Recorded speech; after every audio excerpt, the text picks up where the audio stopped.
तो जेआरएफ की एक वैकेंसी आई है बीआरसी की तरफ से, जिसमें अराउंड 105 सीट्स हैं, जिस तरह से बताया गया है। तो बेसिकली ये जेआरएफ बीआरसी क्यों करवा रहा है? अभी पहले तो ये नहीं करवाता था, बट काफ़ी सालों बाद अचानक से वैकेंसी निकाला गया है। तो क्या है कि डीएई के थ्रू जितने भी इंस्टीट्यूट्स होते हैं उनमें अगर वैकेंसीज़ रह जाती है तो वो इक्विवेलेंटली एक निकालना पड़ता है उनको मिलकर, तो वो बीआरसी डीएई का अंडर आता है। तो उसने मतलब इस साल बेड़ा उठाया कि भाई हम ही निकालेंगे। ओके,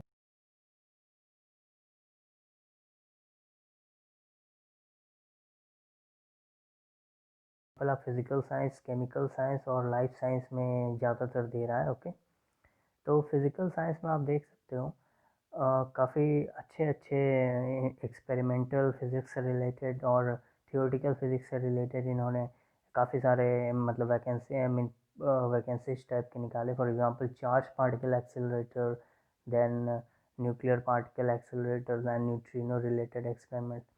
सो ये जितने भी एक्सपेरिमेंट्स हैं ये बेसिकली बीएआरसी मुंबई में रह के आपसे नहीं करवाएगा।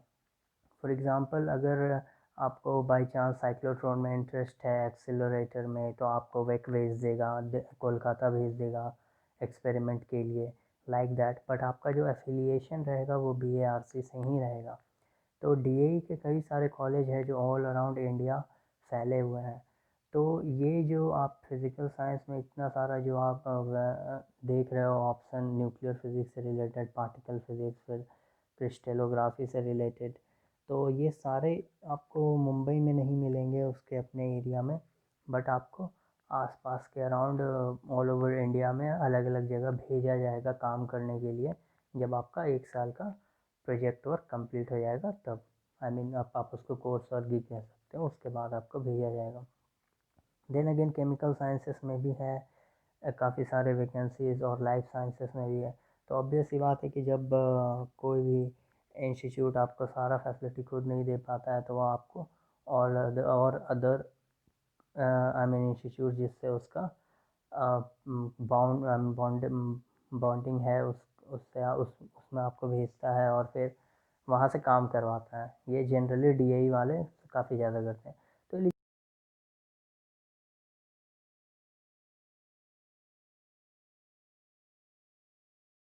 है। देन अगेन आप बीएसएमएस वाले भी इसको भर सकते हैं। तो सबसे पहला जो इम्पोर्टेंट है फिज़िक्स के लिए, वो फिज़िक्स के लिए ये है कि आपके पास एमएससी होना ज़रूरी है। और एडिशनल रिक्वायरमेंट ये है कि आपके पास मैथमेटिक्स या फिर न्यूमेरिकल मेथड्स होना चाहिए एमएससी लेवल पे। तो ये जनरली वो नहीं भर सकते हैं जिनका बायो फिज़िक्स है, या फिर जियो फिज़िक्स में जिन्होंने न्यूमेरिकल मेथड्स या फिर एक्स्ट्रा एडवांस्ड मैथमेटिकल फिज़िक्स ये सब नहीं लिया है, वो नहीं भर सकते हैं। सिर्फ जनरल फिज़िक्स वाले ही इसको भर सकते हैं। Okay, then second post code is for chemistry. Chemistry में भी ये general, then applied, then organic, inorganic और फिजिकल एनालिटिकल है।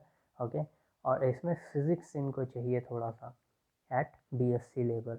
ओके, और मैथमेटिक्स इनको चाहिए हाई स्कूल लेवल पे, यानी क्लास 12 के लेवल्स पे। Okay, then there is life science. I don't have any idea of life science, so you can read it from here. Then again इसमें जो आपका एडमिशन होगा तो इसमें वैलिडिटी क्या होगी? वैलिडिटी होगी कि आपको U G C C S I R NET चाहिए ही चाहिए। अगर है तो that will be far better. फिर आपको आपके चांसेस ज़्यादा रहेंगे, ऑब्वियस सी बात है।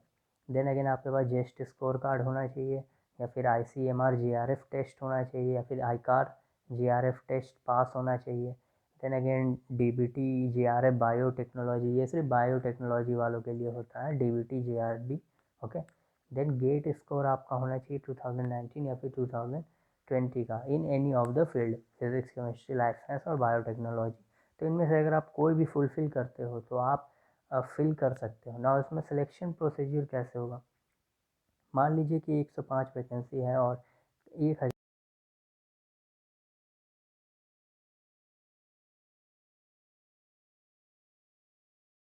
सबसे पहला प्रेफरेंस ऑब्वियस सी बात है कि सी एस आई आर वालों को दिया जाएगा। जिनके पास सी एस आई आर है, मुझे लगता है कि उन्हें डायरेक्टली ले लिया जाएगा, ताकि फंडिंग डीएई को खुद ना देना पड़े।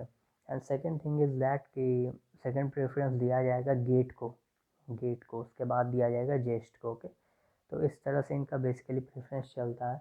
720 के अराउंड गेट की प्रेफरेंस होती है, बट मुझे जहाँ तक लगता है कि जेआरएफ के लिए इनकी प्रेफरेंस 550 के आसपास रहेगी और ज़्यादा नहीं रहेगी। ठीक है, तो सिलेक्शन प्रोसीजर में चलो ठीक है, आपको फर्स्ट आपका ये यूजीसी सीएसआईआर और गेट के थ्रू कट ऑफ निकालेंगे, उस वहाँ से आप आई मीन आपको लिया जाएगा। Then again they will have a different test, you can read here. A first screening will be made based on previous academic records and application and applicants. A further shortlisting of candidates will be made based on performance in nationwide screening test. हाँ, तो पहले तो मतलब आपका class 10th 12th का result देखा जाएगा, उससे पहले कट ऑफ निकाला जाएगा कि भाई 90% वालों को पहले लो। फिर उसके बाद आपका जो आपने ये A to E में जितना भी आपने एग्ज़ाम्स दिए हैं जैसे CSIR, गेट और जेस्ट, फिर उसके थ्रू कट ऑफ निकाला जाएगा और फिर उसके बाद आपको इंटरव्यू के लिए बुलाया जाएगा। अब इंटरव्यू के लिए आपको बुलाया जाएगा तो इसमें एक इन्फॉर्मेशन लिखा हुआ है कि इंटरव्यू के दौरान ये आपको 3rd AC का टिकट देंगे, आने जाने का 3rd AC का टिकट ये आपको देंगे। ओके, और एप्लीकेशन फ़ी इसके ₹500 है, तो 500 ही है, काफ़ी अच्छी है, तो 500 इज़ ओके।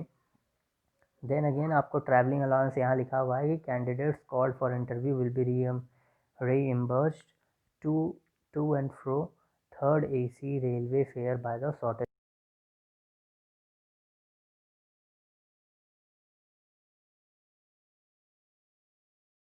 हो गया तो सिलेक्शन हो गया, तो नाउ एकोमोडेशन काफ़ी मतलब कंफ्यूजिंग है। एकोमोडेशन इन्होंने लिखा है कि लिमिटेड हॉस्टल्स, ऑब्वियस सी बात है। Then again selected candidates will be provided with subsidised bachelors hostel accommodation for initial period of 1 year only.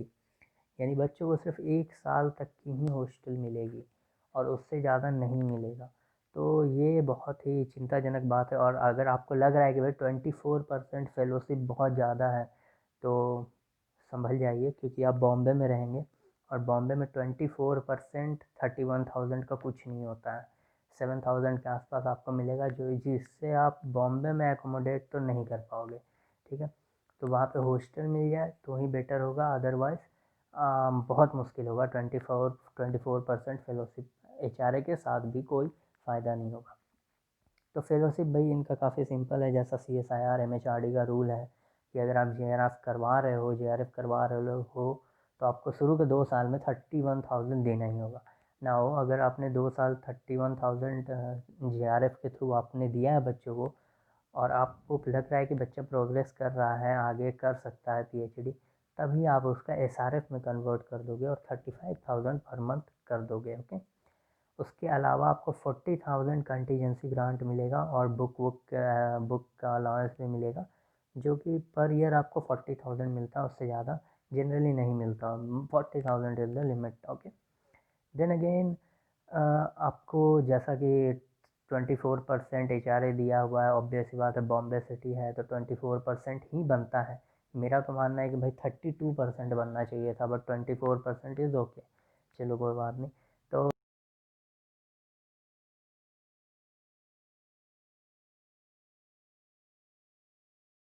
400 मिलेगा। तो ये जो 7,000 to 8,000 है, ये काफ़ी कम अमाउंट है, आपको ज़्यादा नहीं लगना चाहिए। आप बॉम्बे के हिसाब से देखो तो ये काफ़ी कम अमाउंट है, नहीं रह पाओगे आप इतने में, मतलब अच्छे से तो नहीं रह पाओगे। देन अगेन इन्होंने कैंसिलेशन की बात की है, चलो ठीक है, कैंसिलेशन वडेवर हो सकता है। तो इसमें लास्ट डेट ऑफ एप्लीकेशन क्या है? लास्ट डेट ऑफ एप्लीकेशन आप 15 जनवरी तक भर सकते हो। आप इंटरव्यू आप अप्रैल मई में दोगे तो ऑब्वियस सी बात है सेशन आपका जुलाई से स्टार्ट होगा। ठीक है, तो ये नेक्स्ट ईयर की चीज़ें हैं। बट मेरा ये मानना है कि अभी CSIR का रिज़ल्ट आ जाने दीजिए। CSIR अगर आपका अच्छे से हो जाता है तो आप ज़रूर दीजिए, तब आप इसको भरिए, तब ज़्यादा चांस रहेगा। अदरवाइज़ गेट के भरोसे इसको मत भरिएगा, गेट या जेस्ट के भरोसे। अगर गेट में आपका 650 से ज़्यादा है तब मैं श्योर कर सकता हूँ कि भाई इंटरव्यू के लिए आपको बुला लेंगे, otherwise it will be very tough.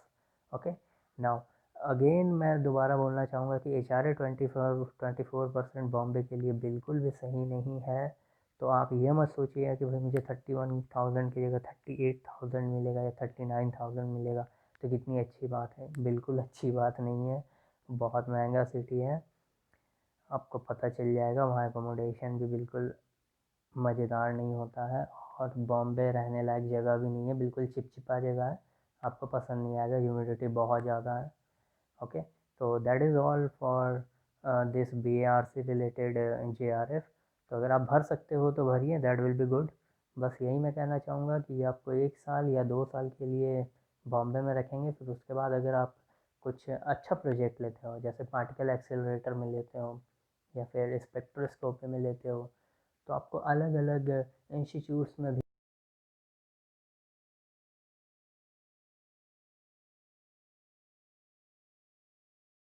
जाओ। IIT ज़्यादा बेटर होती है, वहाँ पे आपको एक प्रॉपर इन्वायरमेंट मिलता है, एकेडमिक इन्वायरमेंट मिलता है, जो आपको DAE वाले नहीं दे पाएंगे। एकेडमिक इन्वायरमेंट वहाँ पे सिर्फ पढ़ाई पढ़ाई, बच्चा पागल हो जाएगा पढ़ पढ़ के। ओके, तो that is all for now.